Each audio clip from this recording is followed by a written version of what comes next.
Hello everyone, जय हिंद। आज जो है एडीओ का लगातार 5वां क्लास है, ठीक है। और मैं आपको वीडियो के ही शुरू में आपको बता देता हूं कि एडीओ की लगातार जो है फ्री ऑफ कॉस्ट पर लगातार क्लासेस चलेगी, सारे सब्जेक्ट की चलेगी। मैं एक बार फिर से बता दें, एडीओ की लगातार जो है सभी क्लासेस आएगी, सभी सब्जेक्ट की क्लासेस आएगी, फ्री ऑफ कॉस्ट में आएगी, इतना आप ध्यान रखिए, ठीक है। चलिए वीडियो को स्टार्ट करते हैं, क्योंकि सीधी बात, नो बकवास।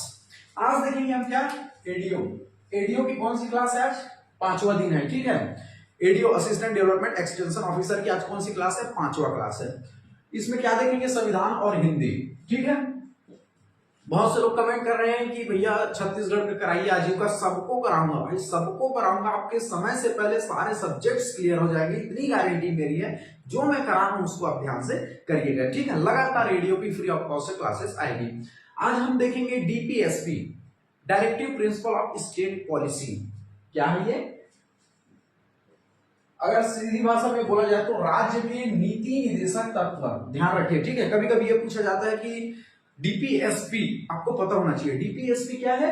Directive principle of state policy से क्या कहते हैं? राज्य के नीति निर्देशक तत्व। अब ध्यान से ये समझने क्या क्या गवर्नमेंट एग्जाम में जिस तरह से पूछे जाते हैं, मैं वहां पर आपको डील करते हुए चला जाऊंगा, ठीक है। डीपीएसपी, मैं अगर आपको डीपीएसपी बोलूं तो समझ जाना भैया राज्य के नीति निर्देशक तत्वों को बोल रहे हैं, ठीक है। Directive principle of state policy, ये किसमें है?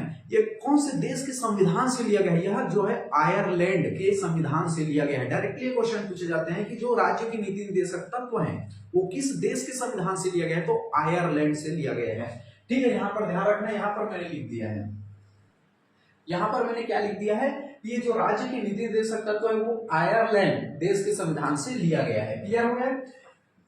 हमारे संविधान में राज्य की नीति दे सकता तो हमारे संविधान के किस भाग में? भाग 4 में है, ठीक है। आपको बताया था कि हमारे संविधान में 395 अनुच्छेद, 22 भाग और 12 अनुसूचियां हैं। तो ये राज्य की नीति दे सकता तो किसमें है? भाग 4 में है, याद रख लीजिए, ठीक है। और अनुच्छेद को पूछा जाता है तो अनुच्छेद कहां से कहां तक है? 36 से लेकर 51 तक, 36 to 51, याद रखने इस चीज को, ठीक है। मेरे साथ एक बार रिपीट कीजिए, बहुत बेहतरीन ढंग से आप इंजॉय से एडीओ की तैयारी कीजिए, बिंदास होकर तैयारी कीजिए। चलिए मेरे साथ एक बार रिपीट कीजिए। राज्य की नीति निर्देशक तत्व तो जो है किस देश के संविधान से लिया गया है? आयरलैंड के संविधान से लिया गया है। क्लियर हो गया बातें? उसके बाद आपको ध्यान रखना किस अनुच्छेद तक है? 36 से लेकर 51 तक है। क्लियर हो गया? भाग कितने में? भाग 4 में है, ठीक है। अब एक एक अनुच्छेद आपको याद रखना है, एक एक अनुच्छेद आपको याद रखना है, ये बात आपको ध्यान में रखना। और मेरे साथ जो है वीडियो में बने रहिए, आपको एक एक अनुच्छेद याद हो जाएगा, मैं डिटेल में आपको समझाऊंगा। क्लियर हो गया? चलिए देखते हैं सबसे पहले अनुच्छेद 36। अनुच्छेद 36 में क्या है? नीति निर्देशक तत्वों के संदर्भ में, नीति निर्देशक तत्वों के संदर्भ में राज्य की परिभाषा है। डायरेक्टली देखो, जहां पर पूछे जाते हैं मैं डील कर देता हूं। जो सिंपली पूछे जाते हैं सिंपल ध्यान रखिए, जो इसको डीपली में पूछे जाता है डीपली में ध्यान दीजिए, क्योंकि हमें ये पता होना चाहिए गवर्नमेंट एग्जाम में पूछता किस तरह से। आप इतना विद्वान बन गए कि भैया उसे गवर्नमेंट एग्जाम में पूछता नहीं तो क्या मतलब आया, ठीक है। तो आपको डायरेक्टली क्वेश्चन पूछा जाता है कि नीति निर्देशक तत्व के संदर्भ में राज्य की परिभाषा किस अनुच्छेद में? अनुच्छेद 36। अगर यही पूछे कि मौलिक अधिकार में, आप देखेंगे मौलिक अधिकार में जो है राज्य की परिभाषा अनुच्छेद 12 में है। मौलिक अधिकार की बात करो, फंडामेंटल राइट्स पर, अनुच्छेद 12 में है। लेकिन नीति निर्देशक तत्व के संदर्भ में राज्य की जो परिभाषा है अनुच्छेद 36 में है। बस एक लाइन में याद रखिए, नीति निर्देशक तत्व के संदर्भ में राज्य की परिभाषा अनुच्छेद 36 में है। क्लियर हो गया बातें? चलिए अब देखते हैं अनुच्छेद 37। न्यायालय द्वारा जो है परिवर्तनीय न होते हुए भी शासन में मूलभूत महत्व का होना। अब ध्यान से ये समझिए, देखो राज्य की नीति निर्देशक तत्व में राज्य जो है, राज्य सरकार जो है अपनी जनता के लिए बहुत बेहतरीन बेहतरीन काम करेगी। जनता के लिए अनेक योजनाएं लाएगी, जैसे महिलाओं के लिए देखना महतारी वंदन योजना, अनेक अनेक स्टेट में देखना लाडली योजना, बहना योजना, विकलांगों को देखना उनके लिए बहुत से साइकिल सुविधा कराएगा, बुजुर्गों को पेंशन कराएगा, तीर्थ यात्रा पर ले जाएगा। आप देखेंगे राशन देगा, गवर्नमेंट जो है राशन देगा, बेरोजगार लड़कों को काम देगा, भत्ता देगा, आप देखते हैं। और जैसे आप देखेंगे कि बहुत से, जैसे किसी का एक्सीडेंट हो गया तो सरकार क्या करती है भैया, उसको इलाज, फ्री इलाज की सुविधा प्रदान कराती है। कोई मान के चलो कोई लड़की है जिसकी माँ बाप मर गई, उनको शिक्षा प्रदान करेगा, उनका शादी करवाएगा। तो क्या करती है राज्य सरकार? अपने जनता को इतना खुश रखती है, उनके विकास के लिए सोचती है, उनके अच्छे अच्छे कार्यों को करती है। ध्यान से समझना है, ठीक है। अब अनुच्छेद 37 में आपको यह ध्यान रखना कि मान के चलो कोई अलग स्टेट है वो बेरोजगारों को 5,000 रुपये महीना दे रहा है, मान के चलो एग्जाम्पल के लिए समझिए, मान के चलो कोई अगला अगला स्टेट है वो अपने क्या कर रही है, बेरोजगारों को 5,000 रुपये महीना दे रही है, कोई अगला स्टेट है उसमें बेरोजगारों को 1 रुपये नहीं दे रही है, या फिर मान के चलो पुराना आपके स्टेट में सरकार था वो बेरोजगारों को जो मान के चलो 3,000 रुपये महीना दे रही है, अब जो नया सरकार आया भैया वो जो है 1 रुपये नहीं दे रही है, तो तुम ये बोलोगे कि भैया पुराना सरकार हमको 3,000 रुपये महीना दे रहा था, ये नया सरकार आया हमको कुछ नहीं दे रहा, हम जाएंगे न्यायालय में। आप न्यायालय में नहीं जा सकते भैया, यही है अनुच्छेद 37। मान के चलो कोई महिलाओं को, कोई पुरानी सरकार थी, मान के चलो महिलाओं को खुश रखने के लिए उसने 2,000 महीना दे दिया, ठीक है, नई सरकार आई उसने ये योजना ही बंद कर दिया। अभी वो महिलाएं जाएगी न्यायालय में जाएगी कि भैया पुराना सरकार हमको जो है बहुत अच्छा योजना दे रहा था, पैसा दे रहा था, ये नई सरकार आई है जो भैया हमको कुछ नहीं दे रही है, तो आप न्यायालय में नहीं जा सकते भैया, ये राज्य की इच्छा शक्ति ऊपर डिपेंड करता है, राज्य की इच्छा ऊपर डिपेंड करता है, वो दे तो भी ठीक है, ना दे तो भी ठीक है, आप न्यायालय में नहीं जा सकते। अनुच्छेद 37, ठीक है, पल के लिए हम समझा रहे हैं सब चीजों को, ठीक है। वहीं पर बोलेगा कि जो है बुजुर्गों को पेंशन दे रहा है 500 रुपए 1,000 रुपए महीना, और कहीं का बुजुर्गों को पेंशन नहीं दे रहा है, और वो बुजुर्ग जाएगा न्यायालय में हमको राज्य जो सरकार है भैया कुछ नहीं दे रही है, तो ये राज्य की इच्छा शक्ति ऊपर डिपेंड करती है, वो दे या ना दे, आप न्यायालय में नहीं जा सकते। अनुच्छेद 37 क्लियर हो गया। चलिए देखते हैं अनुच्छेद 38। नीति निर्देशक तत्वों का उद्देश्य है कल्याणकारी राज्य की स्थापना करना। देखो राज्य सरकार ये चाहती है कि अपनी जनता का अधिक से अधिक विकास कर सके, उनके अधिक से अधिक कल्याण के बारे में सोच सके। जैसे मैंने आपको क्या बताया कि कोई विकलांग है उसे स्कूटी दे, साइकिल दे, ठीक है, कोई महिलाओं को अच्छी अच्छी योजनाएं दे, उनका जो है कुछ प्रोत्साहन राशि दे, उनको बुजुर्गों को पेंशन दे, उनको तीर्थ यात्रा पर ले जाए, किसानों के बारे में अच्छा सोचे, बेरोजगारों के बारे में अच्छा से सोचे, ठीक है। तो राज्य सरकार क्या करती है, अधिक से अधिक अपने जनता के कल्याण के बारे में सोचती है।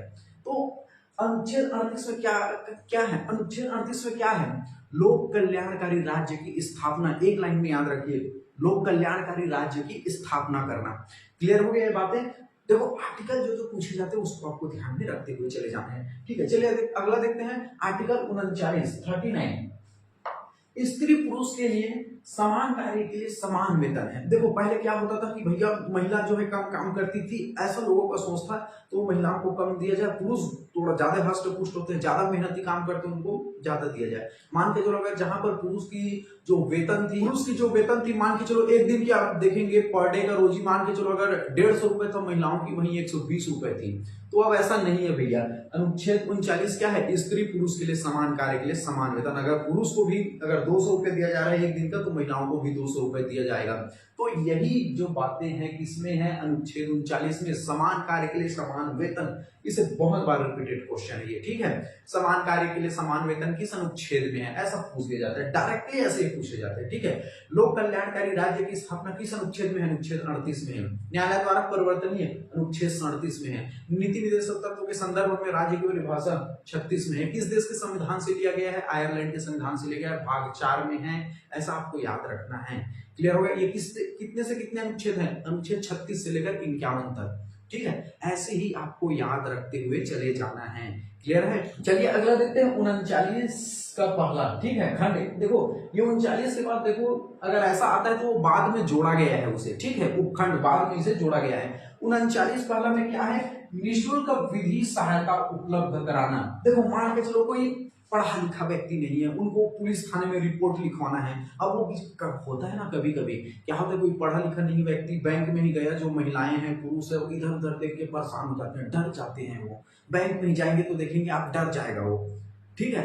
अब देखिए कैसे हम फॉर्म फिलअप करेंगे, कहाँ पर साइन करना है, कैसे हमको जो है विड्रॉल वाला में कैसे साइन करना है, कहाँ पर जाएंगे, कौन स्टाफ में, डर जाते हैं। आप देखते हैं कभी कभी किसी का FIR हुआ, FIR में कहाँ पर आधार कार्ड लगेगा, कहाँ पर क्या रहेगा, ठीक है। कभी कभी ऐसा होता है कि आप जैसे केस लड़ रहे हैं, मान के चलो आपके पास पैसे नहीं है वकील के देने के लिए, सरकार जो है क्या करती है, आपको निःशुल्क विधि सहायता प्रदान करती है। यही कौन है, 39 का पहला में है, समझ है। तो निःशुल्क विधि सहायता उपलब्ध कराना। देखो राज्य सरकारें जो है आपके लिए, लोगों की जनता के लिए, लोग अपनी जनता के लिए खुश रखने के लिए कहां कहां पर उनको किस तरह से देखो उनके लिए कल्याणकारी सोच रही है, उनके विकास कार्यों के लिए सोच रही है, ठीक है। तो 39 पहला में क्या है, निःशुल्क विधि सहायता। मेरे साथ एक एक अनुच्छेद याद रखिएगा, ठीक है। चलिए अगला देखते हैं अनुच्छेद 40। अनुच्छेद 40 में एक लाइन में पूछा जाता है ग्राम पंचायत का गठन। एक लाइन में आप याद रखिए, माइंड में एक चीज याद रखिए, ग्राम पंचायत अगर पूछे तो अनुच्छेद 40। क्लियर हो गया बातें? एडीओ का जब आप कर रहे हैं तो बिल्कुल पता होना चाहिए, क्योंकि इसमें पंचायती राज है, तो ये पता होना चाहिए कि भैया पंचायत किस अनुच्छेद में है, तो अनुच्छेद 40 में है। क्लियर हो गया बातें? तो ग्राम पंचायत का गठन अनुच्छेद 40 शासन की इकाइयों के रूप में कार्य करने की शक्ति है। तो आप एक लाइन में याद रखिए अनुच्छेद 40 पंचायतों का गठन। आप ध्यान से हटा दीजिए बाकी चीजों का, अनुच्छेद 40 पंचायतों का गठन है, ऐसे ही आपको याद रखना है, क्योंकि यही पूछे जाते हैं कि ग्राम पंचायतों का गठन किस अनुच्छेद में, अनुच्छेद 40, या अनुच्छेद 40 में किस बात की चर्चा है, ग्राम पंचायतों का गठन। क्लियर हो गया? ज्यादा नहीं देखना, जो जो पूछे जाए हैं अभी तक इसका रिकॉर्ड है, यही पूछा जाता है अनुच्छेद 40 में क्या है, ग्राम पंचायतों का गठन। क्लियर हो गया? चलिए अगला देखते हैं अनुच्छेद 41। अनुच्छेद 41 में क्या है? हाँ, एक बात मैं बताना भूल गया, ये जो 39 का पहला है निःशुल्क विधि सहायता, ये इसको पूछा जाता है, इसे जो है 42वां संविधान संशोधन 1976 द्वारा जोड़ा गया था। याद रखना, 42वां संविधान संशोधन 1976 द्वारा जोड़ा गया था। डायरेक्टली क्वेश्चन पूछे जाते हैं निःशुल्क विधि सहायता जो है किस संविधान संशोधन द्वारा जोड़ा गया था, तो 42वां संविधान संशोधन 1976 द्वारा। अब इसको कैसे याद रखना है? देखो ये 42 है, दोनों को जोड़ के देखो, 4 और 2 6, यहाँ पर भी है 6, 1976, ऐसे याद रख लेना है। ये ट्रिक है याद करने का, आपका माइंड में रहेगा। 4 और 2 6, अच्छा लास्ट में 76, ठीक ठीक 1976। 42वां संविधान संशोधन कब हुआ ऐसा पूछ दिया जाएगा, 1976 में। ऐसे भी क्वेश्चन पूछा गया है, ठीक है। 42वां संविधान संशोधन किस वर्ष हुआ, 1976 में, ऐसे याद रखना। 4 और 2 6, अच्छा भैया 76। क्लियर हो गया? ये याद हो गया। तो आपको ध्यान रखना है अनुच्छेद 39 पहला निःशुल्क विधि सहायता, ठीक है, किस संविधान संशोधन द्वारा जोड़ा गया, 42 संविधान संशोधन 1976 द्वारा जोड़ा गया था। क्लियर हो गया? चलिए आगे बढ़ते हैं, अनुच्छेद 41 देखेंगे। अनुच्छेद 41 में क्या है? बेरोजगारी, बीमारी, अशक्तता की दशाओं में काम, शिक्षा, लोक सहायता पाने का अधिकार है। ठीक है, तो राज्य सरकार क्या करती है, बेरोजगारों के लिए भी सोचती है राज्य सरकार, बेरोजगारों के लिए भी सोचती है, उनको भैया बेरोजगारी भत्ता दो, या तो अधिक से अधिक उनको जो है रोजगार देने का प्रयास करो, अधिक से अधिक वैकेंसी निकालो, उनको काम दो, कुछ स्किल सिखाओ ताकि वो रोजगार में मिल सके। बेरोजगारों को जो है क्या करेगी, कुछ उद्योगों के लिए प्रोत्साहन राशि देगी, जितना हो सके ऋण लोन प्रदान करेगी। ये क्या है, बेरोजगारों को क्या कर रही है सरकार, क्या कर रही है, प्रोत्साहन कर रही है। ठीक है, अगला देखेंगे बीमारी। आप देखेंगे कि आपका आपका कहीं पर एक्सीडेंट हो गया, राज्य सरकार क्या करती है, बड़े बड़े हॉस्पिटल खोली हुई है, आपको फ्री में इलाज करेगा। आपको देखना 5 लाख तक फ्री में क्या करेगा, आपके लिए इलाज मुफ्त कराएगा। अब देखेंगे कि आपका जो है कहीं मलेरिया हो गया, कहीं पर वैक्सीन का आप देखेंगे कैसे टीका लगाया, वैक्सीन का कैसे टीका लगाया था फ्री में। तो अनुच्छेद 40 में क्या है, बेरोजगारी, बीमारी, अशक्तता की दशा में आपको क्या है, शिक्षा है, लोक सहायता पाने का अधिकार है। इन स्थिति में आपको सहायता करेगी राज्य सरकारें। क्लियर हो गया बातें? अनुच्छेद 40 में बेरोजगार है तो आपको भैया नौकरी दिलाने का प्रयास करेगी, आपको प्रोत्साहन राशि देगी, बेरोजगारी भत्ता देगी। क्लियर हो गया? बीमारी की दशा में आपको क्या है, इलाज की जो है सुविधा कराएगी। तो अनुच्छेद 41 में यही सब चीज है, बेरोजगारी, बीमारी, अशक्तता की दशा में शिक्षा, लोक सहायता पाने का अधिकार है। अशक्तता का मतलब क्या है भैया, कि मान के चलो किसी का पति मर गया, वो किसके भरोसा रहेगी, उसको पेंशन चाहिए। किसी के बेटा नहीं है, मान के चलो बुजुर्ग हैं, मान के चलो कोई लड़की बड़ी हो गई है, उनके माँ बाप नहीं है, उनकी शादी करनी है, तो जो सक्षम नहीं है उनके लिए भी क्या करती है, देखना गवर्नमेंट क्या करती है, जिसकी माँ बाप नहीं, उस लड़की की, अनेक लड़कियों की देखना फ्री में शादी कराती है। तो एक अनुच्छेद 41 में आपको याद रखना है। ठीक है, चलिए अगला देखते हैं अनुच्छेद 42, काम की न्याय संगत मानवोचित दशाओं तथा प्रसूति सहायता का उपबंध कराना। ठीक है, देखो मान के चलो बहुत से ऐसे सरकारें हैं राज्य में, आप देखेंगे कोई महिला है, गवर्नमेंट टीचर है मान के चलो, ठीक है, अब उनका जो है क्या है, वो 8वां महीना से है, यानी कि वो प्रेग्नेंट है, या 7वां महीना से है, तो राज्य सरकार कितनी बढ़िया सोचती है कि भैया अगर वो सरकारी नौकरी में है, कैसे वो स्कूल आ सकती है 10 किलोमीटर 15 किलोमीटर जो है सफर करके। तो उनको क्या करती है, कोई जैसे पुलिस विभाग में है, मान के चलो वो प्रेग्नेंट है, 7वें महीना पर है, कैसे ड्यूटी करेगी 24 घंटे। तो राज्य सरकार क्या करती है भैया, उनको क्या करती है, 2-3 महीना पहले डिलीवरी की 2-3 महीना छुट्टी भी देती है, और उनकी सैलरी भी नहीं काटती है। क्लियर हुआ? तो भैया आपको क्या रखना है, अनुच्छेद 42 में क्या है, काम की न्याय संगत है, ठीक है। और उसके बाद जो है प्रसूति सहायता का उपबंध है, ये आपको ध्यान में रखना है, ये शब्द आपको सबसे ज्यादा ध्यान रखना है। अनुच्छेद 42 में क्या है, प्रसूति सहायता उपबंध कराना।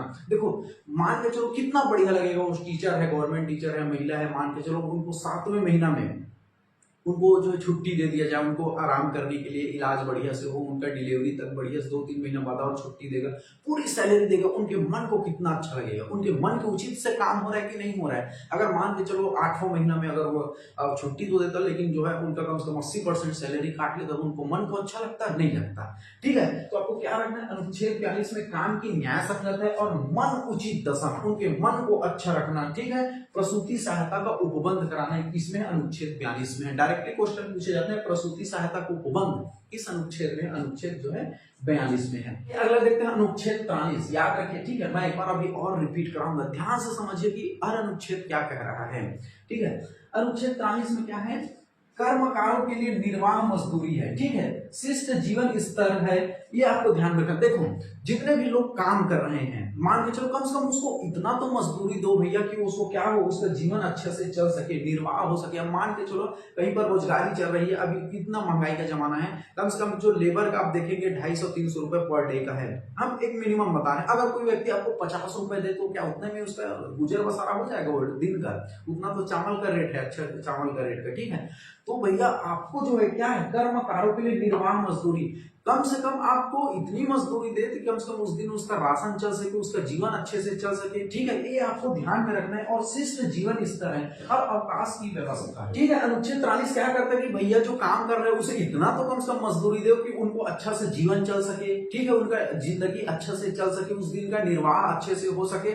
और अवकाश की व्यवस्था है, अब कैसे अवकाश की व्यवस्था है, मान के चलो कोई कंपनी में या उद्योग में काम कर रहा है, ठीक है, अब उनके घर में कोई डेथ हो गया, अब उनको छुट्टी ना दे तो कितना बुरा लगेगा, ठीक है। मान के चलो कहीं पर उनकी शादी है, कहीं घर में उनकी बहन की शादी हो गई, या कहीं पिकनिक पर जाना, उनको छुट्टी देगा ही नहीं तो कितना बुरा लगेगा। तो अवकाश की भी व्यवस्था करना है, अवकाश की भी, छुट्टी की भी व्यवस्था करना है। किस अनुच्छेद में, अनुच्छेद 43 में है। कर्मकारों के लिए निर्वाह मजदूरी का मतलब क्या है, कम से कम इतना तो मजदूरी दो भैया कि उनका जीवन अच्छे से चल सके, ठीक है। और अवकाश को उपलब्ध कराना, अगर छुट्टी ना दे तो कितना बुरा लगेगा।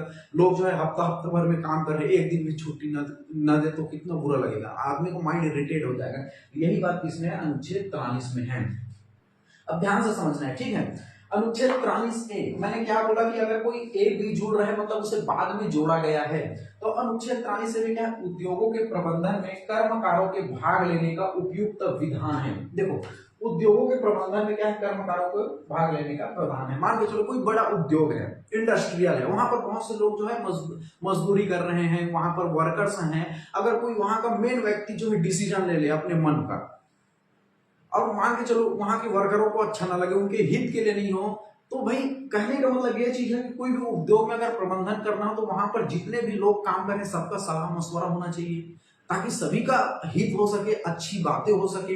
यही बात बोला गया अनुच्छेद 43A में, उद्योगों के प्रबंधन में जो वहां पर काम कर रहे हैं, मजबूर है, कर्मकारों के भाग लेने का उपयुक्त विधान भी है। भाई कोई भी उद्योग हो, कोई अकेला अकेला डिसीजन ले लेगा जो सभी के लिए अच्छा नहीं होगा तो क्या मतलब आएगा। सभी लोग वहां पर बैठेंगे, उद्योगों के प्रबंधन में कर्मकारों का जो है भाग लेने का उपयुक्त जो है विधान है, आपको ध्यान में रखना है। मैंने अभी सिंपल सी बात यह समझना कि भैया कोई उद्योग है तो कोई अकेला व्यक्ति डिसीजन न ले, वहां पर जितने भी लोग काम कर रहे हैं वही सब लोग सलाह मशवरा हो, ताकि काम अच्छे ढंग से चले, जो डिसीजन लिया जा रहा है वो सभी के हित के लिए हो, ऐसा इस बात में बोला गया अनुच्छेद 43A में। और आपको ये ध्यान रखना है, इसे जो है 42वां संविधान संशोधन 1976 द्वारा जोड़ा गया है। 42वां संविधान संशोधन 1976 द्वारा जोड़ा गया है। मैंने क्या बताया, 4 और 2 6 1976 द्वारा जोड़ा गया है। और इसे भी याद रखना, 39 का जो पहला है निःशुल्क विधि सहायता, इसे भी 42वां संविधान संशोधन 1976 द्वारा जोड़ा गया है। क्लियर हो गया। चलिए अगला देखते हैं अनुच्छेद 43B। अनुच्छेद 43B में क्या है, सहकारी समिति का स्वैच्छिक गठन, यही याद रखिए आप, ठीक है। अनुच्छेद 43B में क्या है, सहकारी समिति का स्वैच्छिक गठन, आपको ध्यान में रखना है, ठीक है। 97वें संविधान संशोधन, इसे 2011 द्वारा जोड़ा गया है। 97वें संविधान संशोधन 2011 द्वारा जोड़ा गया है। अब ध्यान से मेरी और ये समझना है, एक बार क्विक रिवीजन कीजिए, क्योंकि अनुच्छेद याद रखना है, क्योंकि अनुच्छेद को पूछे जाते हैं। मैं बार बार बोल रहा हूँ, अनुच्छेद को आपसे पूछे जाते हैं। चलिए मेरे साथ याद रखिए, जो नीति निदेशक तत्व है भाग 4 में है, आयरलैंड आयरलैंड के संविधान से लिया गया है और इसे क्या है 36 से लेकर 51 तक में है। सबसे पहले हमने 36 में क्या दिया, अनुच्छेद 36 में क्या देखा है कि नीति निर्देशक तत्वों के संदर्भ में क्या है, राज्य की परिभाषा है। 47 में क्या है, सॉरी 37 में क्या है, न्यायालय आप नहीं जा सकते। मैंने क्या बताया कि भैया कोई राज्य सरकार आपको जब पेंशन बंद कर दी, बेरोजगारों को भत्ता देना बंद कर दिया, आप न्यायालय में नहीं जा सकते कि भैया ये सरकार नहीं दे रही है, जो है राज्य सरकार की इच्छा शक्ति ऊपर डिपेंड करती है, ठीक है। अनुच्छेद 38 का क्या है, लोक कल्याणकारी राज्य की स्थापना करना। सरकार जो अपने लोगों के लिए अच्छा अच्छा कल्याण विकास का कार्य करेगी, बुजुर्गों को पेंशन देना, महतारी को जो है प्रोत्साहन राशि देना, हर वर्ग के लोगों का विकास करेगी, लोक कल्याणकारी राज्य की स्थापना करेगी। अनुच्छेद 39 में क्या देखेंगे, स्त्री पुरुष के समान कार्य के लिए समान वेतन, ठीक है। अगर पुरुष को जितना वेतन दिया जाए स्त्री को भी उतना वेतन देना है, सिंपल सी बात, यही अनुच्छेद पूछे जाते हैं, ठीक है। क्विक रिवीजन कीजिए मेरे साथ। 39 का में क्या है, निःशुल्क विधि सहायता। मैंने आपको क्या बताया है कि भैया कोई व्यक्ति जो है अब केस लड़ने के लिए पैसा नहीं तो उनको जो है वकील दिया जाता है, सरकार, ठीक है, दिया जाता है फ्री में, उनके खिलाफ मस्त से उनके पक्ष में लड़ा जाता है। ये जो है 42वां संविधान संशोधन 1976 द्वारा जोड़ा गया है। अगला देखते हैं अनुच्छेद 40, ऐसे याद रखना, ग्राम पंचायतों का गठन, बस हो गया है, ठीक है। अनुच्छेद 41 में ये बेरोजगारी, बीमारी, असक्ता की दशा में काम, शिक्षा पाने का अधिकार है, ठीक है। मैंने क्या बताया, बेरोजगार है उसे काम दीजिए, लोन दीजिए, बढ़िया से उसे प्रोत्साहन राशि दीजिए, अधिक से अधिक जो है उनके रोजगार के बारे में सोचिए, स्किल चलाइए, ठीक है। बीमारी हो गया तो मुफ्त इलाज करा रहे हैं, ये सब क्या चीज है, तो अनुच्छेद 41 में है ये चीजें। अनुच्छेद 42 में है, क्विक रिवीजन कीजिए, क्या की न्याय। अनुच्छेद 42 में एक चीज याद रखिए, प्रसूति सहायता। मैंने आपको पूरे डिटेल में बताया, प्रसूति सहायता, प्रसूति में छुट्टी दे, उनकी सैलरी वगैरह को ना काटे, उनके मन को कितना अच्छा लगे, मन उचित दशा में काम हो रहा है, ठीक है। अनुच्छेद 42 हो गया। अनुच्छेद 43 में क्या है, कर्मकारों के लिए निर्वाह मजदूरी। अरे भैया कम से कम इतना तो उनको जो है क्या दो, मजदूरी दो, उनका जीवन स्तर अच्छे से चल सके। क्लियर हो गया। अनुच्छेद 43A में क्या है, उद्योगों के प्रबंधन में कर्मकारों का जो है भाग लेने का उपबंध है। भैया अब मैंने आपको क्या बताया, अनुच्छेद 43A में क्या बताया मैंने आपको कि भैया वहां पर कोई उद्योग है, वहां पर कर्मकार जो बहुत से लोग काम कर रहे हैं, उसका सबका सलाह मशवरा अच्छे होना चाहिए, उसमें भाग लेना चाहिए उन लोगों को। और यह जो 42वां संविधान संशोधन 1976 द्वारा इसे जोड़ा गया है। अगला देखते हैं हम अनुच्छेद 43B। अनुच्छेद 43B में क्या है, आपको ध्यान में रखना, सहकारी समिति का गठन है, सहकारी समिति का गठन है, और इसे 97 संविधान संशोधन 2011 द्वारा जोड़ा गया था। चलिए अगला देखते हैं अनुच्छेद 44, article 44, that is the most important, आपको एक लाइन में याद रखना है, समान सिविल संहिता। डायरेक्टली क्वेश्चन पूछे जाते हैं, समान सिविल संहिता किस अनुच्छेद में, अनुच्छेद 44, ठीक है। जो गवर्नमेंट एग्जाम में पूछा जाता है उसको मैं आपको डील करते हुए चला जा रहा हूँ, फॉर्मेट भी आपको डील करते हुए चला जा रहा हूँ, ताकि आपको कोई कंफ्यूजन मत रहे, आपको ये आइडिया लगे कि क्वेश्चन जो है पर्टिकुलर टॉपिक से कैसे क्वेश्चन उठते हैं। ये कम से कम बहुत बार रिपीटेड ये क्वेश्चन है, समान सिविल संहिता अनुच्छेद 44। मैं बार बार बोल रहा हूँ, कम से कम ये government exam, one day exam होता है, अगर डीपीएसपी से क्वेश्चन उठते हैं तो सबसे ज्यादा यही उठा देता है डायरेक्टली। समान सिविल संहिता किस अनुच्छेद में, अनुच्छेद 44 में। आगे बढ़िए अब, ठीक है। अनुच्छेद है 45, शिशुओं की देखभाल, 6 वर्ष की कम आयु के बच्चों को शिक्षा देना, किस अनुच्छेद में, अनुच्छेद जो है 46 में है, सॉरी अनुच्छेद 45 में है। क्लियर हो गया बातें।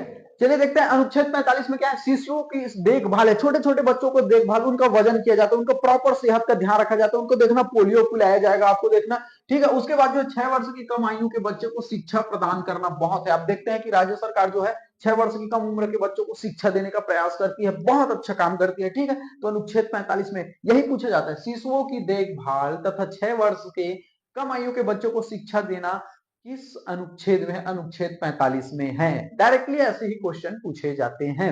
चलिए अब देखते हैं अनुच्छेद 46 में, अनुसूचित जाति है, अनुसूचित जनजाति है, उनके विकास करना। ध्यान से समझना, डायरेक्टली क्वेश्चन पूछे जाते हैं, अनुसूचित जाति, अनुसूचित जनजातियों और दुर्बल वर्गों के शिक्षा में अर्थ संबंधी हितों की अभिवृद्धि करना, ठीक है। देखना आप देखना जो बहुत पीछे हुए हैं, जैसे दूर दराज एरिया में रहते हैं अनुसूचित जाति, अनुसूचित जनजाति, वो भी आज की आधुनिकरण तौर तरीके से दूर है, कहीं कहीं उनमें शिक्षा की कमी है, अन्य अन्य बहुत वो पिछड़े हुए हैं। तो सरकार ऐसे को क्या करती है, ऐसे वर्गों को बहुत ऊपर उठाने का प्रयास करती है, शिक्षा देती है, उनको अधिक से अधिक प्रोत्साहन करती है, बहुत प्रयास करती है ताकि वो भी एक समाज में आ सके और कंधे से कंधे मिलाकर जो है इस दुनिया में आगे बढ़ सके, ठीक है। तो अनुच्छेद 46 क्या है, एसटी एससी दुर्बल वर्गों को क्या करना, वृद्धि करना, उनका विकास करना, उनको शिक्षा प्रदान करना, ठीक है। डायरेक्टली क्वेश्चन पूछे जाते हैं, अनुसूचित जाति, अनुसूचित जनजातियों और दुर्बल वर्गों के शिक्षा और अर्थ संबंधी उनके हितों की अभिवृद्धि करना किस अनुच्छेद में, अनुच्छेद है 46 में है, ठीक है। इनके अनुच्छेद पूछे जाते हैं, मैं बार बार आपको बोल रहा हूं, याद रखना है। ठीक है, जैसे एक बार फिर से 44 तक मेरे साथ रिपीट करिए। 44 में क्या है, एक लाइन में याद कीजिए, समान सिविल संहिता है। ठीक है, अनुच्छेद 45 में क्या है, शिशुओं की देखभाल है, और 6 वर्ष से जो कम उम्र के बच्चे उनको क्या है, शिक्षा देना। सीधी सी बात, ऐसे तो याद रखना है। अनुच्छेद 46 में क्या है, एसटी एससी दुर्बल वर्ग है उनको वृद्धि विकास करना। ये है, क्लियर हो गया। ऐसे ही आपको याद रखना है माइंड में। ठीक है, जब पढ़े रहोगे आप ना तो आपको ऑप्शन टिक कर जाएगा। अच्छा ठीक, 44 में समान सिविल संहिता मैंने पढ़ा था, टिक लग जाएगा। ठीक है, ऐसे अनुच्छेद आपको याद रखना है। चलिए अगला देखते हैं, अनुच्छेद है 47, 47। लोगों के पोषाहार स्तर, जीवन स्तर ऊंचा करना, मादक पेय नशीले पदार्थों पर सेवन पर प्रतिषेध का प्रयास करना। ध्यान से रखना, जो राज्य सरकार होती है लोगों के पोषण स्तर पर सहायता करती है। देखना, आप राशन कार्ड बांटेगी, ठीक है, राशन कार्ड के तहत उनको जो है अनाज दिया जाएगा, दाल दिया जाएगा, नमक दिया जाएगा, गुड़ दिया जाएगा, शक्कर दिया जाएगा। उनको कहीं कहीं पर उनके पोषण स्तर में सुधार करती है, उनको पोषण देती है। बहुत से लोग को क्या करती है, चना भी देती है। ठीक है, तो राज्य सरकार क्या करती है, लोगों के पोषाहार स्तर में सुधार करती है। ठीक है, पोषाहार स्तर में उनका जीवन स्तर ऊंचा करने का प्रयास करती है। और सरकार बहुत अच्छा प्रयास करती है कि जो भी नशीले पदार्थ हैं, दारू हो गया, शराब हो गया, तो राज्य सरकार क्या करती है कि जो है, अब देखना कि जो नशीले पदार्थ हैं, दारू है, शराब है, सिगरेट है, गांजा है, इन सबको प्रतिषेध, इनके सेवन करने का सेवन मत कीजिए, ऐसा करके जो है प्रतिषेध करती है। क्या करती है, नशीले पदार्थ हो गए, दारू हो गया, मादक पेय पदार्थ है, इनके सेवन करने पर प्रतिषेध करती है। आपको ध्यान रखना है। अनुच्छेद 47 एक लाइन में आपको याद रखना है कि लोगों को पोषाहार स्तर में, मैं अभी आपको क्या बताया कि गवर्नमेंट जो होती है, देखना राशन कार्ड बांटती है, शक्कर, नमक, दाल, चावल, उसको प्रोटीन का, कहीं पर गुड़ भी बांटती है। आपको ध्यान रखना है। राज्य सरकार क्या करती है कि भैया नशीले पदार्थ हो गया, इनके सेवन करने पर प्रतिषेध करती है। अधिक से अधिक देखना, आप जागरूकता अभियान चलाती है कि भैया अब नाटक के थ्रू हो गया, चाहे एड के थ्रू हो गया, कहीं पर विज्ञापन के थ्रू हो गया, बताएंगे कि भैया इसको पीने से कैंसर है, इनको पीने से आपके जो है हार्ट संबंधी दिक्कत आ सकती है, आपकी कितनी चांसेस है मृत्यु हो जाने की। पूरा जितना जागरूकता अभियान भी चलाए जाते हैं। तो ये किस अनुच्छेद में, अनुच्छेद 47 में है। क्लियर हो गया ये बातें। चलिए अगला देखते हैं, अनुच्छेद 48 में है, कृषि पशुपालन पर आधुनिकरण। कृषि और पशुपालन में आधुनिक जो है प्रणाली यूज करके इनका क्या करना, अधिक से अधिक उपज लेना है, या फिर अच्छी नस्ल की दुधारू नस्ल प्राप्त करना है। ये बात, ये कृषि और पशुपालन की बात कहां पर की गई है, अनुच्छेद 48 में की गई है। आप देखेंगे जैसे खरीफ का फसल आएगा तो सरकार क्या करती है, उन्नत बीज किसानों को प्रदान कराती है। जैसे मौसम की पूरी पूर्वानुमान बताया जाता है कि भैया हाँ, ये दिन, इस दिन ओला गिरने वाला है, इस दिन भारी बारिश होने वाली है, किसान अपना जो है बीज को बो ले। ठीक है, भारी वर्षा होने वाली है, या फिर आप ओला वृष्टि होने वाली है, पाला गिरने वाला है, पूरी जानकारी देता है। आप देखेंगे कि कंपोस्ट खाद बनाने के लिए आपको जो है बेड सीड दिया जाएगा, कहीं कहीं पर ओलेरी का, अब जो आप देखेंगे कि उन्नत बीज दिया जाएगा। आपको रोग रोधक मैसेज आपके मोबाइल में मैसेज आ जाता है कि भैया इस दिन जो है इस फसल पर इतने, इस दवाई का आप छिड़काव कीजिए। आधुनिक प्रणाली से आपको जोड़ता है। राज्य सरकार आपको कृषि को उन्नत बनाने के लिए बहुत प्रयास करती है। पशुपालन में आप देखेंगे कि आपके घर में जैसे गाय है, बैल है, उसको क्या करती, खरीफ जैसे सीजन आएगी, वर्षा ऋतु का सीजन आएगा, आपको वैक्सीन, खुरपका मुंहपका का वैक्सीन टीका लगाती है, आपके जानवरों को अच्छे अच्छे नस्ल आपको प्रोवाइड कराने के लिए वैज्ञानिक विधि का प्रयोग कराती है। ये सब देखते हैं। यह किस अनुच्छेद में, अनुच्छेद ये 48 में है, आपको ध्यान में रखना है। और गौवध पर क्या किया गया है, प्रतिषेध करने का प्रयास किया जा रहा है। तो ये अनुच्छेद 48 में है। क्लियर हो गया। सिंपल सी बातें हैं, इजिली एक दो बार देखोगे क्या होगा। आप कैसे याद करोगे, हाँ 47 में आप ऐसा याद करिए, अच्छा लोगों को राशन कार्ड दिया जाएगा, नशीले पदार्थ पर उसको प्रतिषेध लगाया जाएगा, उनको जो है नशीले पदार्थ सेवन करने पर क्या है, रोक लगाया जाएगा, है नहीं, जागरूकता फैलाया जाएगा। अनुच्छेद 48 में एग्रीकल्चर याद कर लीजिए। हाँ, किसानों को उन्नत बीज दिए जाते हैं, रोग कीट मौसम की जानकारी दी जाती है, वैज्ञानिक प्रणाली से जोड़ा जाता है। जो आप देखेंगे गाय को, गाय है जो दुधारू नस्ल की, अच्छी अच्छी उनका क्रॉस करा करके हाइब्रिड संकर तैयार किया जाता है, अच्छी दूध दे, तो उनको चारे के लिए फसल, अच्छा दुधारू जैसे कोई गाय है तो उसको, और उनके दूध को कैसे बढ़ाया जा सकता है, चारा कौन सा लगाना है जिससे वो अधिक से अधिक दूध दे। आर्टिफिशियल इंसेमिनेशन कराया जाता है, कृत्रिम गर्भाधान कराया जाता है। आप देखेंगे कि जो है कृत्रिम कैसे उनको जो है गर्भाधान कराया जाएगा। तो ये आर्टिकल 48 में है। आप ऐसे माइंड में सिंपल कैसे याद रखेंगे 48 को, अच्छा एग्रीकल्चर पशुपालन, बात खत्म। ठीक है, अगला देखेंगे 48 ए में। मैंने बताया कि अगर 48 ए बी आर है तो उसे बाद में जोड़ा गया है। इसे 42वें संविधान संशोधन 1976 द्वारा जोड़ा गया है। 42वां संविधान संशोधन 1976 द्वारा जोड़ा गया है। अब इसमें क्या याद रखना है आपको, इसमें क्या है, पर्यावरण के संरक्षण व संवर्धन तथा वन्य जीवों की रक्षा करने का प्रयास किया गया। देखो इसमें पर्यावरण संरक्षण देखेंगे कि सरकार जो अधिक से अधिक पेड़ लगाने के लिए प्रयास करती है, पेड़ को नहीं काटना है, ठीक है। जितना हो सके लोगों को जागरूकता फैलाया जाता है कि हाँ पेड़ लगाइए भैया। वन्य जीव बहुत जरूरी हैं, जितने भी हमारे वन में जीव रहते हैं, वन पर जितने भी जीव रहते हैं उनका संरक्षण करना हमें बहुत ज्यादा जरूरी है। किस अनुच्छेद में? अनुच्छेद 48A में है। डायरेक्टली ऐसे ही क्वेश्चन पूछे जाते हैं, जैसे आपको पूछ दिया जाएगा कृषि एवं पशुपालन, आर्टिकल 48। आर्टिकल 48A में क्या है? पर्यावरण संरक्षण। ये याद रखना, पर्यावरण संरक्षण और वन वन्य जीवों का संरक्षण किस अनुच्छेद में? अनुच्छेद 48A में है। ऐसे ही पूछे जाते हैं, इसका क्वेश्चन ऐसे ही पूछे जाते हैं। मैं आपको फॉर्मेट भी इसीलिए बताते चले जा रहा हूं, ठीक है। अगला देखते हैं, आर्टिकल 49 में क्या है?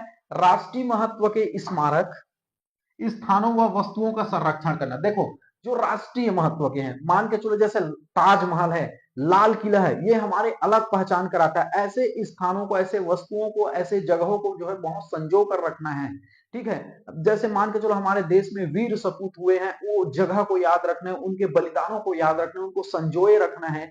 हमारे देश में राष्ट्रीय महत्व के स्थान है, आपको इन सब चीजों को क्या करना है? संजो कर रखना, इनका संरक्षण करना है, ठीक है। जैसे आप ताजमहल देखेंगे, लाल किला है, इनका इतिहास को लेकर भारत की एक अलग विशेष पहचान दिलाती है, ठीक है। तो ऐसे आपको याद रखना है कि राष्ट्रीय महत्व के जो स्मारक हैं, जो स्थान हैं, वस्तुओं हैं, उनका क्या करना है? आपको संरक्षण करना है।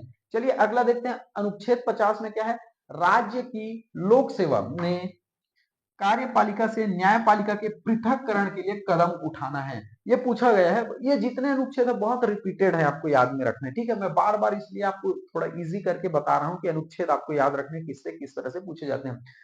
अनुच्छेद 50 में एक बात में याद रखना, राज्य की लोक सेवा में कार्यपालिका, एक बार राज्य की लोक सेवा में कार्यपालिका से न्यायपालिका के पृथककरण के लिए कदम उठाना है। क्लियर हो गया। अनुच्छेद 51 में क्या है? अंतरराष्ट्रीय शांति, याद रखना, अंतरराष्ट्रीय शांति एवं सुरक्षा की अभिवृद्धि करना, विवादों की मध्यस्थता से निपटाने के लिए प्रोत्साहन करना। अब देखो क्या बात है, अनुच्छेद 51 में ये बोला गया कि हमें अन्य राष्ट्रों से भी अपना संबंध अच्छे बनाकर रखना है, ठीक है।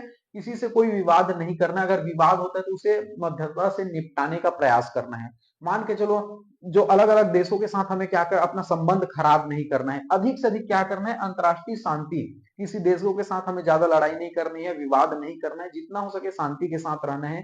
एक राज्य दूसरे राज्य, जैसे भारत में ही एक राज्य दूसरे राज्य से किसी प्रकार से मतभेद नहीं पालना है। अंतरराष्ट्रीय स्तर पर भी हमें शांति जो है, सुरक्षा, शांति को स्थापित करके रखना है। कोई प्रकार से अगर विवाद की स्थिति आती है उसे आराम से निपटाना है। ये किस अनुच्छेद में? अनुच्छेद 51 में है। बस सिंपल सी बात है, इसमें और कुछ नहीं करना है। मेरे साथ एक बार क्विक रिवाइज कर लीजिए, आपको इजिली याद हो जाएगा। चलिए अनुच्छेद 44 में क्या है? सिविल संहिता है, एक समान सिविल संहिता। 45 में क्या है? शिशुओं की देखभाल करना है, और 6 वर्ष से कम उम्र के बच्चों को क्या करना है? शिक्षा प्रदान कराना है, ठीक है। 46 में देखेंगे एसटी एससी दुर्बल वर्गों को क्या करना है? उनका विकास करना है। 47 में आप क्या देखेंगे कि जैसे उनको पोषण आहार दिया जाएगा, उनको मादक है, नशीले पदार्थ के प्रति जागरूकता कराया जाएगा, प्रतिषेध कराया जाएगा। 48 में मैंने क्या बताया आपको? एग्रीकल्चर, पशुपालन है, ठीक है, उस पर क्या करेगा? गोवध को निषेध किया जाएगा। और सरकार अधिक से अधिक प्रयास करेगी आधुनिक प्रणाली के लिए, आधुनिक प्रणाली पर जोर देगी, एग्रीकल्चर पर, या फिर एग्रीकल्चर पर, पशुओं पर ध्यान देगी, ठीक है। उसके बाद खंड आ जाता है 48 में, क्या है? मैंने आपको बताया पर्यावरण का संरक्षण करना है, पर्यावरण के वन है, वन्य जीव, इन सभी का संरक्षण करना है। 49 में आप आएंगे तो राष्ट्रीय महत्व के जितने भी स्मारक है, मैंने आपको बताया लाल जैसे लाल किला है, ताजमहल है, वस्तु है, स्थान, इन सबका संरक्षण करना है। 50 में हमने क्या देखा? राज्य की लोक सेवा। ये 50 में ऐसा याद रखना है, राज्य की लोक सेवा याद रख लीजिए। अगर आपको ऑप्शन क्वेश्चन में भी देखेगा ना, राज्य लोक सेवा, अच्छा अनुच्छेद 50 में पढ़ा था, टिक लगाइए, निकलिए वहां से। अनुच्छेद 51 में क्या है? अंतरराष्ट्रीय शांति स्थापित करना है। भैया हमें कोई भी देश के साथ विवाद नहीं करना है, शांति से रहना है, ठीक है। अगर कोई विवाद हो जाता है तो उसे मध्यस्थता के साथ क्या करना है? निपटाने का प्रयास करना है। ये हो गया आपका DPSP, directive principle of state policy, जिस तरह से गवर्नमेंट एग्जाम में पूछे जाते हैं, मैंने पूरा फॉर्मेट आपको भी बता दिया है, ठीक है। डीपीएसपी हमने देख लिया है, राज्य के नीति निर्देशक तत्व देख लिया। अब हम देखते हैं हिंदी पोर्शन पर, देखते हैं हिंदी पोर्शन पर क्या देखेंगे? समूहार्थक शब्द। समूहार्थक शब्द नाम से स्पष्ट है, जिसने जिनसे समूह या समुदाय का बोध होता हो, ठीक है, जिनसे समूह या समुदाय का विशेष बोध होता हो, उसे क्या कहते हैं? समूहार्थक शब्द। कभी कभी ऐसे पूछ दिया जाता है वन लाइनर में, जिसे समूह या समुदाय का विशेष बोध होता है, उसे क्या कहते हैं? समूहार्थक शब्द। क्लियर हो गया है बातें। चलिए अब देखते हैं जो कभी कभी पूछे जाते हैं एग्जाम में, 1-2 नंबर एग्जाम में कभी कभी उठाकर पूछ दिया जाता है। चलिए देखते हैं उद्भिज। उद्भिज से पूछा जा चुका है, भूमि को फोड़कर उत्पन्न होने वाला उसे क्या कहते हैं, भूमि को जो फोड़कर उत्पन्न हो जाए उसे क्या कहते हैं, उद्भिज। आप देखते हैं लता है, वृक्ष है, ये अंकुरण होता है, जमीन को फोड़ के निकल जाता है, इसे क्या कहते हैं, उद्भिज। भूमि को फोड़कर उत्पन्न होने वाले को क्या कहते हैं, उद्भिज कहते हैं। ठीक है, आप इजिली समझ आ गए, ये क्लास 6 से पढ़ते पढ़ते आए हुए हैं हम। और बता दूं कि हर चीज को मैं बार बार बोल रहा हूँ, एडीओ की सारी क्लासेस लगेगी, फ्री ऑफ कॉस्ट पर लगेगी, सभी सब्जेक्ट आएंगे और पूरे बेस से जा रहे हैं हम लोग। ठीक है, अब कुछ लोग पूछेगा क्या सरल सरल कर रहे हो, भाई पूरा हिंदी को मैं बेस से ले जा रहा हूँ, पूरा पूरा सब्जेक्ट क्लियर होगा, पूरा चैप्टर क्लियर होगा, लाइन से जा रहे हैं हम लोग। क्लियर हो गया बातें, बेफिक्र है, सारे सब्जेक्ट फ्री में होगी, बेहतरीन ढंग से होगी। ठीक है, अंडज। अंडज क्या है, अंडे से उत्पन्न होने वाले जीव को क्या कहते हैं, अंडज कहते हैं। अंडज क्या कहते हैं, अंडे से उत्पन्न होने वाले जीव को क्या कहते हैं, अंडज कहते हैं। जैसे पक्षी, पक्षियों को देखना अंडे से निकलता है। क्लियर हो गया, चलिए अगला बढ़ते हैं। स्वदेज। स्वदेज का मतलब क्या होता है, जो पसीने से उत्पन्न हो जाए उसे क्या कहते हैं, स्वदेज कहते हैं। याद रखना, पसीने से उत्पन्न हो जाता है, जैसे आप देखेंगे जू, सिर में देखना आप जू, खटमल, ये क्या है, स्वदेज है, जो पसीने से उत्पन्न हो जाता है। क्लियर हो गया बातें। जरायुज। जरायुज का मतलब क्या होता है, जरायुज से लिपटा हुआ, यानी कि गर्भ से उत्पन्न जीव। याद रखना, गर्भ से उत्पन्न होने वाले जीव, जैसे प्राणी, आप और मैं, ठीक है, एग्जाम्पल के लिए समझना है आपको, उसे क्या कहा जाता है, जरायुज, जो गर्भ से उत्पन्न हो। क्लियर हो गया, चलिए आगे बढ़ते हैं। वर्ग, ये ध्यान में रखना, कभी कभी कैसे पूछ दिया जाता है पता है, निम्न में से सही है अध्यापक गण, अध्यापक वर्ग, ऐसे करके। मैं इसी में कंफ्यूज हुआ था एक बार, हिंदी का 1 नंबर मेरा कट गया था, मैंने क्या सोचा अध्यापक गण होगा, ऐसे करके मैंने तर्क लगाया, लेकिन सही क्या होता है, अध्यापक वर्ग होता है। डायरेक्टली क्वेश्चन निम्न में से कौन सही है ऐसा करके पूछ दिया जाएगा आपको, अध्यापक गण, अध्यापक वर्ग, तो अध्यापक वर्ग आएगा। ध्यान से समझिए, ठीक है। अधिकारी वर्ग, ठीक है।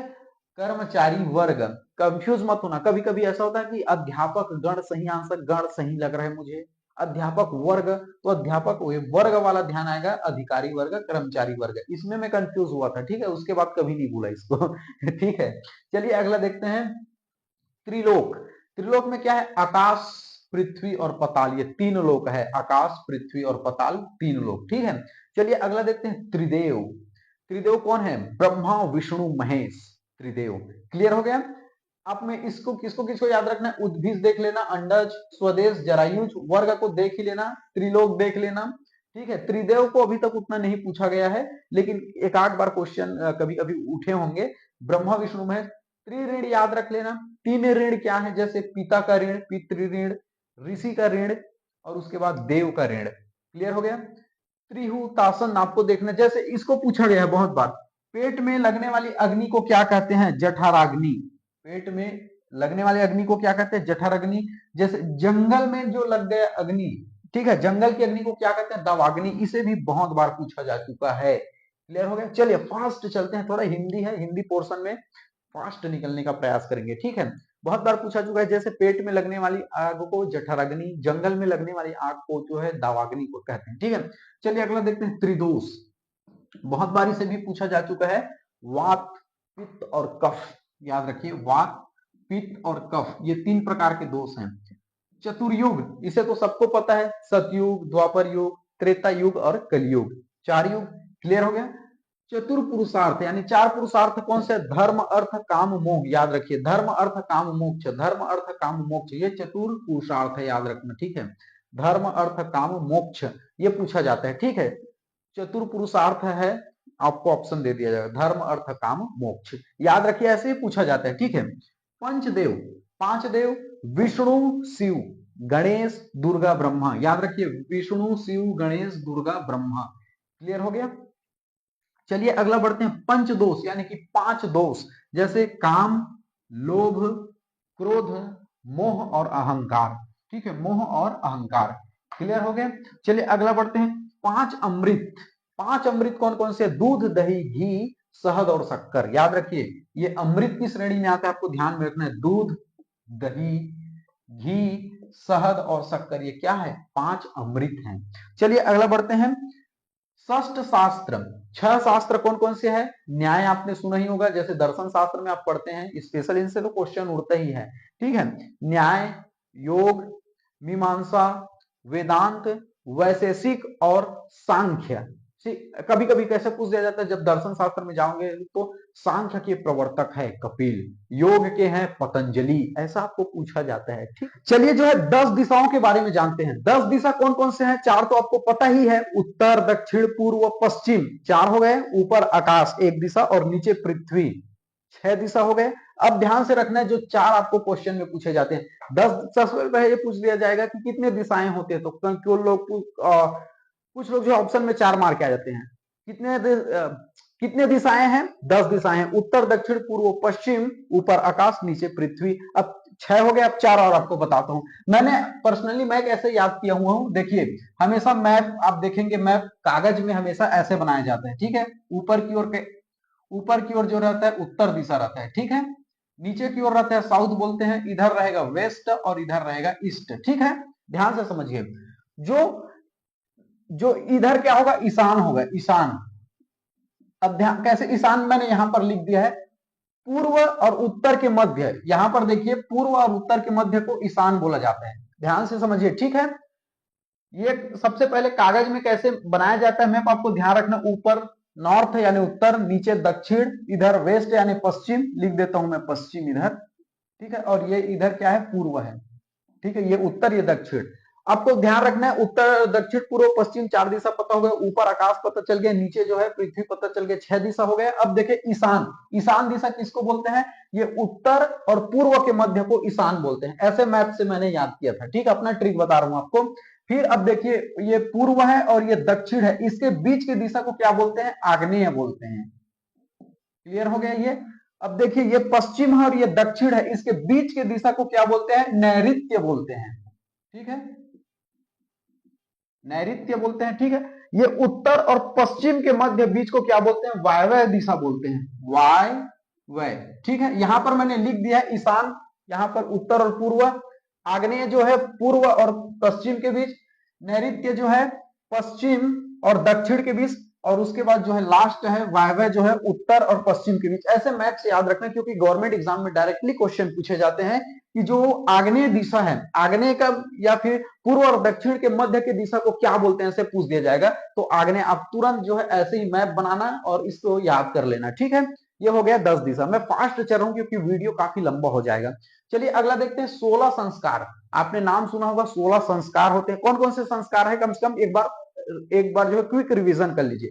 16 संस्कार मैं पढ़ देता हूं। गर्भाधान, पुंसवन, जात कर्म, नामकरण, निष्क्रमण, ठीक है, चूड़ा कर्म, अन्नप्राशन, ठीक है, कर्णवेद, उपनयन, वेद आरंभ, समावर्तन, विवाह, वानप्रस्थ, संन्यास, अंत्येष्टि और लास्ट है सीमंतो नयन, ठीक है। इनको तो कभी कभी अगर पूछना रहेगा हिंदी में कैसा पूछ दिया जाएगा, आपको ऑप्शन दे दिया जाएगा, ठीक है। निम्न में से कौन 16 श्रृंगार के अंतर्गत आते हैं, ठीक है, ऐसे। या तो कभी कभी ऐसा पूछ दिया जाता है कि निम्न में से कौन 16 श्रृंगार के अंतर्गत नहीं आते हैं, आपको फंसाने के लिए दिया जाएगा। कभी कभी उपयुक्त तो सभी दिया जाता है, और 95% चांस ये रहता है, अगर उपयुक्त तो सभी दिया है तो 95% चांस है कि उपयुक्त सभी ही आंसर इसका होता है, ठीक है। 95% चांस में 5% में ही गलत होता है। चलिए अगला देखते हैं, 16 श्रृंगार। इसको याद रखना तो रख लीजिए, लेकिन ये याद रखिए कि 16 संस्कार होते हैं। कितने संस्कार होते हैं? 16 संस्कार। इतना को याद करते हुए नहीं रख। चलिए अगला बढ़ते हैं, 16 श्रृंगार। 16 संस्कार के बाद हम देखेंगे 16 श्रृंगार। कौन कौन से 16 श्रृंगार है? अंग शौच, ठीक है। उसके बाद होता है मज्जल, दिव्य वस्त्र, महावर, केस, याद रखिए, ठीक है। मांग, ये आपके क्या है? श्रृंगार है, ठीक है। ठूंढी, माथा, मेहंदी, मेहंदी लगाना क्या है? एक प्रकार का क्या है? ये श्रृंगार ही है। उबटन, ठीक है। भूषण हो गया, सुगंध, इत्र। उसके बाद है मुख राग, दंत राग और अधर राग और काजल। ये क्या है? 16 आपके क्या है? ये जो है 16 श्रृंगार हैं, ठीक है। हमने इस वीडियो में क्या देख लिया, मैं थोड़ा फास्ट कर रहा हूं क्योंकि वीडियो काफी लंबा हो गया है। इस वीडियो में हमने देख लिया डीपीएसपी देख लिया, 36 अनुच्छेद 36 से लेकर 51 तक, और समूहार्थक शब्द मैंने देख लिया। वीडियो की लगातार जो है क्लासेस चल रही है, अधिक से अधिक इस वीडियो को शेयर कीजिए ताकि हर व्यक्ति जो है फ्री ऑफ कॉस्ट में जो है अपने घर बैठे इसकी तैयारी कर सके।